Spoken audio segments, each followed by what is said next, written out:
ชื่อคอยอยู่บ่ ชื่ออาจารย์ลาว อ๋อชื่ออยู่เนาะ โดยว่าดูว่าไอเบียดที่เรามันคือกันโย เอาคอยคือคอยคือบ่เวียดบ่ ด้วย เอ คือลูกพระเพกเนาะ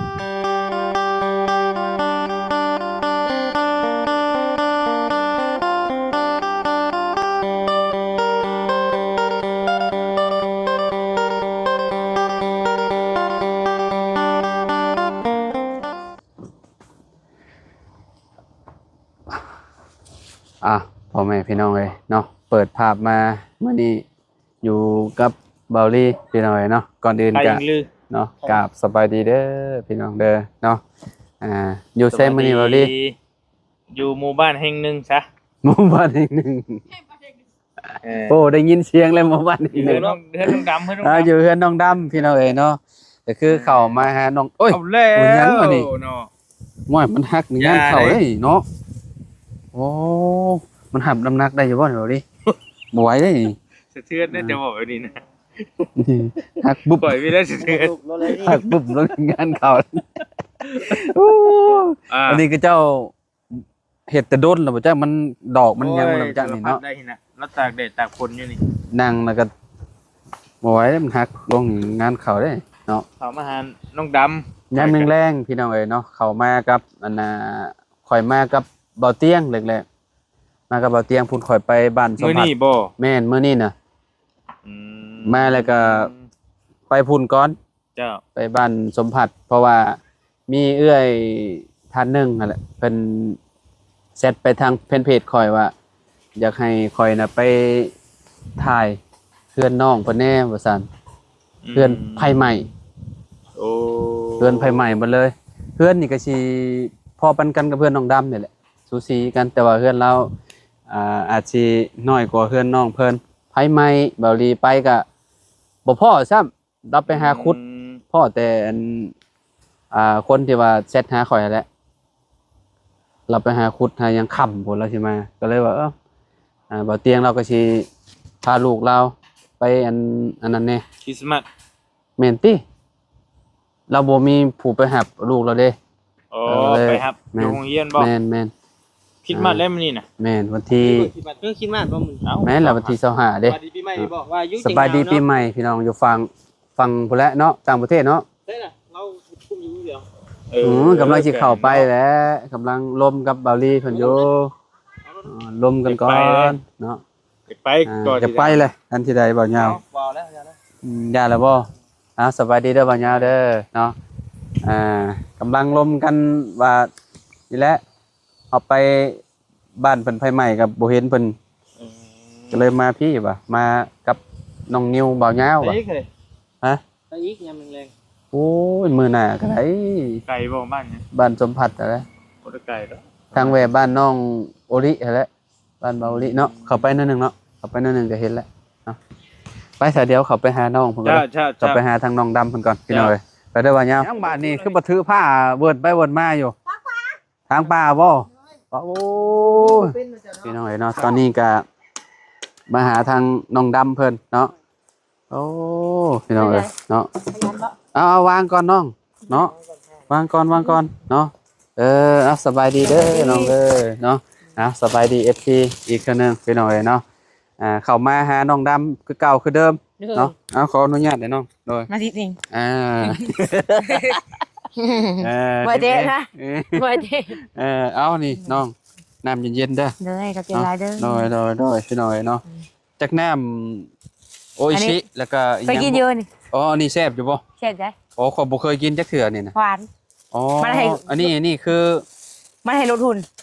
อ้าวคือว่าลดหุ้น กินแล้วมันลดทุนนี่ มันเป็นน้ มันบ่หวานไม่ได้ ำน้ำถั่วเนาะ เด้อมันบ่หวาน ถั่กับบ่ฮู้ว่าของอีหยังแหละพี่น้องเอ้ยเนาะของ ญี่ปุ่น ญี่ปุ่นบ่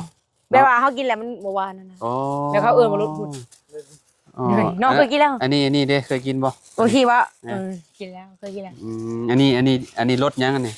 โอชิ รสหยัง ลืมเลยน้ำผึ้งบ่ รสน้ำผึ้ง กินเลยอันนี้กินเลยแล้วมันบ่นอนกินเลยมันบ่อยากนอน โอ้ย อันนี้ อ๋อกินแล้วว่าอย่างนอนบ่มันเป็นน้ำซาเนาะ เด้อ โอ้ กินแล้วมันบ่อยากง่วงนอน อืมเจ้าก็กินบ่แล กิน กินยันเจ้านอนบ่หลับ เด้เบิ่งเตาถ่านนี่แหละ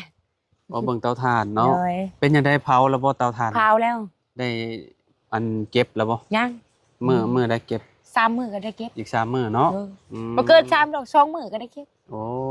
พี่น้องเอ้ยเนาะก็ดีคือกันเนาะ โดย แต่ว่าถือว่าไวอยู่เนาะน้องเนาะ ไว้ลมมันพัดแห้งมันไหวไว้ มันลมมื้อนี้เฮงเนาะ แม่ เฮงลุกไว มันจุดน้ำแรงนี่มันคักแบบว่าจุดน้ำพ่นนี่โอ้ยลำบาก แม่นอยู่เนาะนึ่งข้าวนึ่งน้ำนะบ่ โอ้ยหนึ่งมื้อเช้านี่ก็กินบ่หลาย อ๋อกินผู้เดียวเนาะ ได้อุ่นบ่ ว่าบ่ได้อุ่นมันก็ ก็คือแบบอันน่ะหนึ่งคาบเช้าแล้วคือคาบแดงนี่สิบ่อุ่นเลย บ่อุ่นกินเลย อ๋อ โรคมีกินค่ะแรงแต่ อืม กับไข่อะแล้วกับ เนาะ ยังแต่พี่ไก่แล้วพี่ไก่บ่เชฟไปซื้อให้ยังยัง มื้อนี้ กินข่อยเอาให้ดิ อือ ก็เจ้าโคกิน คอเลย มันได้ผู้อันนี้ดิ อืม ก็เลยให้เขาชาเราเลี้ยงลูกผู้เดียว อ๋อ น้อยผู้เดียว เจ้าก็ ก็เลยให้เนาะ ให้เพิ่นเนาะแบ่งปันเพิ่นเนาะ เพิ่นก็เคยอาศัยเพิ่นน่ะนะ อืมโดนน้ำใจก็สุดยอดอยู่เจ้าเนาะ แม่นก็เคยอาศัยนำเพิ่น อ๋อ อยู่กินกับเพิ่น ดีเฮา มีหยังก็แบ่งมากินเราอ่ะ อืมชื่อคอยอยู่บ่ ชื่ออาจารย์ลาว อ๋อชื่ออยู่เนาะ โดยว่าดูว่าไอเดียที่เราบ่คือกันโย เอาข่อยคือ เวียด บ่ข่อยคือบ่าเวียดบ่ ด้วย เอ คือลูกประเภทเนาะ คือลูกครับ โอ้คนละบ้านได้ บ่ อืมบ่าวเวียดเราอยู่บ้านโคกข่อยอยู่บ้านหัวยางพู้ ด้วยคือกัน คนละเมืองพร้อม คนละเมือง มื้อนี้คือสิมีหลายคนอยู่มาหาเนาะ ก็หลายคนอยู่เขาอ่ะมาตามมัน หืม เขาบอกว่าตามมันผู้ดังเขาว่าเยอะเลยเนาะเขา อ๋อตามหาเจ้านี่ โดย อ๋อ คนดังเขาว่า คนดังเนาะ กลัวฮอดมาโพสเนาะเขา คือว่าแล้วคะแนนบ่ดังมันก็บ่ลุกเนาะ เด้ยแม่นแหละ แต่ว่าทานเจ้าเนาะ แม่นะ แม่นแล้วว่ะ เออ เออ ดังไพ่คนดังไพ่เด้ นี่ ออกไปใส่เขาว่าเลยว่าเชี่ยวๆตัวน้องบ่อยากออกไป ก็คือเจ้าออกไปข้างนอกนี่คนก็เจ้าทักเลยบ่ ทางเลย ก็เจ้าเว้านั่นได้คนดัง เลย อ๋อ น้องก็บ่อยากออกไป เป็นแนวใด น้องละกาย อย่างอายโอ้มีคนหูจักเลยแห่งดีเนาะ เออเขาคนดังร้ายเนาะเขา เวลาเขาไปหันไปนี่ก็เจ้าก็ทักเขาก็โอ้คนดังนะนี่ แม่นเขาก็บอกเชี่ยวๆผู้ชายกัน อืมเจ้าว่าในอะไรก็เจ้าว่าคนดัง เขาว่าเก่งเขาว่าเก่ง อ่าวัยรุ่นคือกันอย่าบ่ทักเลยว่าจะได้รู้ว่าผู้ ก็ เฒ่า ไปรุ่นผู้เฒ่าแน่ ก็เจ้าเบิ่ง YouTube ซ่องสมอ้ายนะนี่เนาะ เบิ่งน้ำระบาวเบิ่งเถอะ อืม ระบาวว่าดังเนาะบ่ อ่า นี่ผู้บริหาร ดีใจบอกกับเจ้าว่าคนดัง ก็ดีใจแน่ ดีใจแน่ ญาติผู้อีสานเนาะญาติเขาอีสานเลย เอ้าคนที่กับเจ้าอิจฉานั่นก็เจ้าเฮ็ดบ่ได้ แม่ เฮ็ด แม่ บ่ได้คือเจ้า เหนื่อย แม่นแล้วอ่ะ เหนื่อย พี่น้องเอ้ยเนาะ โอ้ยเนาะน้องดำพี่น้องเอ้ยเนาะ dam.com น้ำขุดคม มื้อนี้แล้วเรียบร้อยแล้วเฮ็ด เห ทาน นื่อย เนาะ เรียบร้อยถ้าแต่ควดให้ไป เราแต่ขวดอย่างเดียวซะเนาะ เนี่ยนี่เนาะกับมัน หานั่งลมกันก็ได้เนาะ ได้ เดี๋ยวน้องมันสิเมื่อยพี่น้องพูดแล้วเดี๋ยวไปนั่งพุ่นเนาะเดี๋ยวอันไปแรกก็หายเมื่อแล้วก็พักผ่อนวันนี้พักผ่อน ฮะ แล้วก็เฮ็ดตัวใหม่อีกวัน อืมก็คืออีก3มื้อควัดแม่นบ่ เลย อีก3มื้อควัดแล้วก็อันนั้นเนาะ เลย แล้วก็หาเลี้ยงไม้บัดนี้เนาะ เลย ไปขึ้นน้องเชิญเจ้าภาพเนาะ จะพัก โดยมาขอบใจน้องนิวหลายๆเนาะโดยขอบใจเด้อน้องนิวเด้อเนาะโดยไปให้ขึ้นไปผูกกันเด้อโดยไปหาน้องกันก่อนพี่น้องเอ้ยเนาะ เลยอันนี้ไปเพื่อนใหม่เอื้อยเลยเขาให้อันนี้เขาบ่นอนเด้แล้วเขาซื้อใหม่ อ๋อคุ้นๆอยู่นี่น่ะ กองไผ ของบ่สิงห์บ่ เขาเราบ่นอนเราอึดอัดเรา อ้าวคือว่าสั้น เราบ่นอนเราอึดอัดเราเนี่ยต่างกันได้ ก็คืออันบ่สิงห์นี่บ่เอาแล้วนี่ บ่แล้วเราบ่นอนแล้วมึงอึดอัด ก็คือเอ้ยเจ้าเนาะเราไปนอนอยู่เฮือนหลังนั้นแล้วแม่นบ่ เลย อ๋อ ไปได้แล้ว ไปส่งเอื้อยได้กินนี่ อ๋อเฉพาะอันจังบ่เห็นจ้ะเนาะ เลยมาถึงบ่ บ่อันจุมไม่มาก็บ่เห็นเจ้า แรงมารอบท้องบ่ ก็เข้ามาอันเบาลีเพิ่นแชทหาเด้เบาลีแชทหาว่าบ่เจอเจ้า แรง บ่ได้พอดีเจ้าก็มาพอดีเด้ เนาะอันนั้นก็คือจังหวะเจ้าอยู่พอดีบัด เพิ่นก็ยืนถ่าได้ หึ เพิ่นยืนถ่าได้นี่บอกเพิ่นเมื่อว่าน่าทราบว่ามีคนมาหามาถามว่ามีคนมาเพิ่นยืนถ่าน้อง แชทเบาลีแชทหาว่า ว่าสิเมื่อแล้ว น้องดำบ่อันนั้นเพิ่นว่าน้องดำบ่อยู่เพิ่นว่าบัดนี้อายุประมาณบ่ฮอด10นาทีแล้ว แม่น ประมาณนั่นแหละแล้วเจ้าก็มาพอดีจุนก่อยก็เข้ามาพอดีเลยบัดนี้ เลย แล้วก็ เพิ่นยืนถ่าออกได้ แม่น โอ้ยเฮาปีนออกเลยว่าเล่นเลยน้องก็น้องก็ตกใจแล้วเพิ่นยืนถ่า อืม โอ้ ก็คือ บ่ได้ชิงน้องนี่เชียงนอนแล้วมาแต่เพื่อนป้า เจ้าย่างมาบ่มา เออ แต่อันไปส่งเลย หมอนะไปเงินป้าไปเอาน้ำน้ำเพิ่นบอก อืม มองบักเจ็บคอเด้ เพราะเจ้าไปส่งแต่ตอนได้ไปส่งเจ้า ได้เฮิงเลยนะไป แต่ บ่า ก่อนกลางเว้นพุ่นนะ แล้วก็มาน้ำกันนั่นแหละ อืม แล้วก็คือสิเที่ยวไปไหมเพิ่นเลย อืม แล้วคนเครื่องไปไว้ก่อน อืม เหมือน มีหยังในละคนไปอันก็หลายอย่างอยู่เนาะก็บ่ได้ยาเป็นแล้วก็ซื้อให้ไปว่า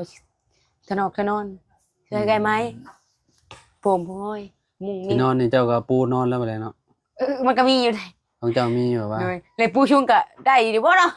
นอนชุงๆเลย ได้สิเป็นหยังเอานอนอันเอาปูทับกันคะแนนเจ้าอยากนอนนุ่มเด้ แม่นอันนั้นมันก็แข็งพอแห้งเลยจะนอนใหญ่ มอันนี้นุ่มอยู่ได้เขาอะ นุ่มเนอะ นุ่มอยู่ได้ กว้าง อ่ะกว้างนอนได้อยู่ประมาณ3คนพุ่นนี่ แม่ นะ น ที่นอนใหญ่ โอ้ย เลย ขอนอนทนเกียวกับข่อยควงข่อยมักคุณนอนควง นอนกิ้งปฏิทีปเลยติ เลย โอ้ จะกลัวจะฆ่าก็บ่เลย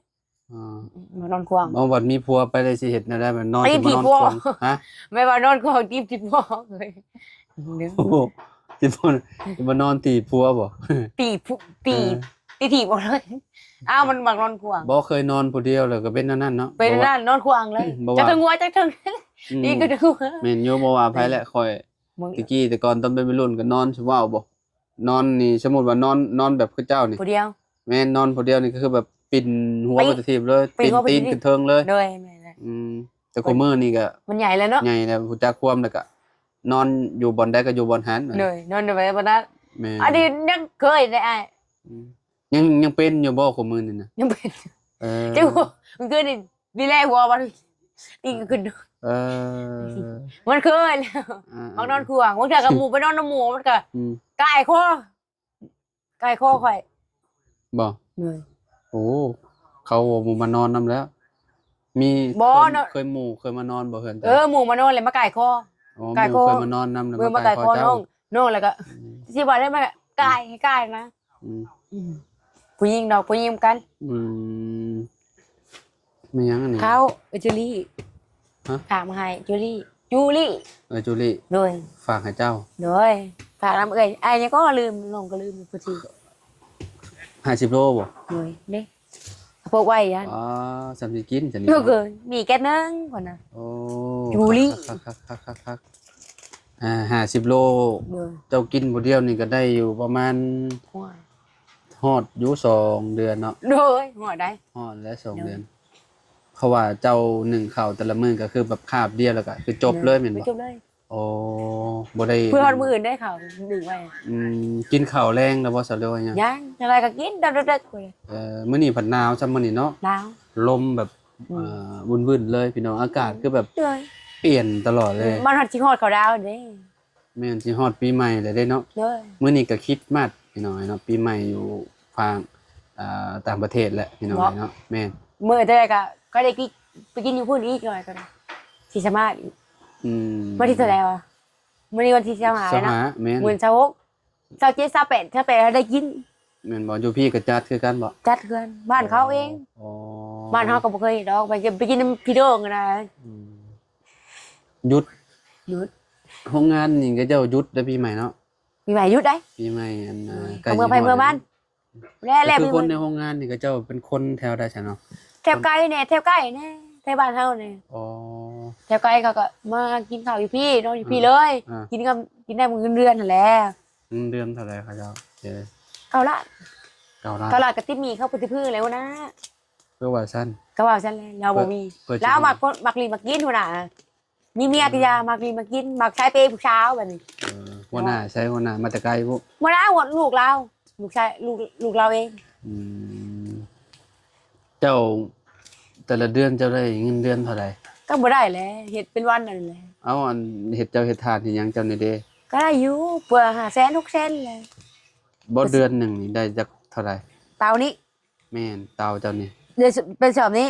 มา ได้สิ รวมเบิดนี่แหละเดือน รวม หนึงนี่แบบรวมเงินรวมหยังนั่นแหละ มันก็บ่ได้แล้วซื้อกินนั่นแหละ อ๋อพอได้ไปซื้อกินบ่ เด้อ อ๋อ ซื้อข้าวนี่แหละ โดยเป็นจังไดเนาะ เด้อ ก็เนาะสู้ต่อไปเนาะน้องเนาะ อยู่ต่อไป ใครแน่แต่ เรายังมีเฮือนอยู่พี่น้อยเนาะเฮือนก็คือแบบนี้แหละเฮือนเราแหละเอาเวลาฝนตกฟ้าลงก็หัวอยู่ได้นี่เนาะ หัวอยู่ทางลุงก็แจ้งว่าเมื่อคืนก็ให้ปลูกทางนี้ค่ะน้องเป็นผู้เป็นเฮานี่แหละแล้วไปปลูกทางนี้มัน สมมุติว่าปลูกเฮือนหลังใหม่ให้ได้ โดย อนาคตยังสิปลูกเฮือนหลังใหม่อยู่บ่นี่ เจ้าไปให้พังเมืองก่อนก็มีเงินมีคำอยู่ ก็อยู่นี่แหละติ โดย เฮือนหลังนี้แต่โดนแล้วบ่ซั่นเนาะ จะโดนแล้วแต่กันหน่อยน้อย แต่เจ้ายังน้อยบ่วะ โดย อ๋อพี่น้อยเนาะอยู่ผู้เดียวเนาะอยู่ผู้เดียวก็คือบ่ได้มีไผอยู่นำมันนะพี่น้องเราคนโสดเนาะ ก็โชดเอาได้ไงได้ อันนี้ห้องนอนเจ้าบ่ โดย เอาฝั่งนั้นใช่แต่ห้องนอนไป ของลุงของป้า ว่าห้องนอนเจ้าห้องนอนนี้เนาะ แม่นอะกว้างอยู่นะ เข้าไปข้างในเป็นอะไรหัวบ่ฝนเวลาฝนตก กามันหัว หัวอยู่เนาะ มีแต่เอาแท็กซี่ใช้ใหม่ก็ได้ เปลี่ยนจังกะสีใหม่เนาะ โดย พี่น้องเนาะเวลาฝนตกก็มัน ลมมันบ่แพ้ลมมัน ลมเปิดออกเนาะ เอา เนาะ โป้ยเปิ้งเป้ง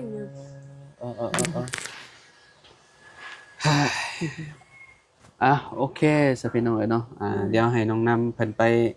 อาบน้ำอาบในก่อนพี่น้อยเนาะเพราะว่ามันก็ หนาว หนาวพี่น้องค่ำแล้วเนาะเอาจังได๋ก็อยู่ดีมีแฮงนะน้องเด้อสู้ๆเด้อน้องดำเด้อเนาะ ขอบใจหลายๆฝาก FC เด้อรักผู้ใหญ่แหละ สู้ๆเด้อ โดย โอเคสะอายกับป้าเด้อเนาะสบายดี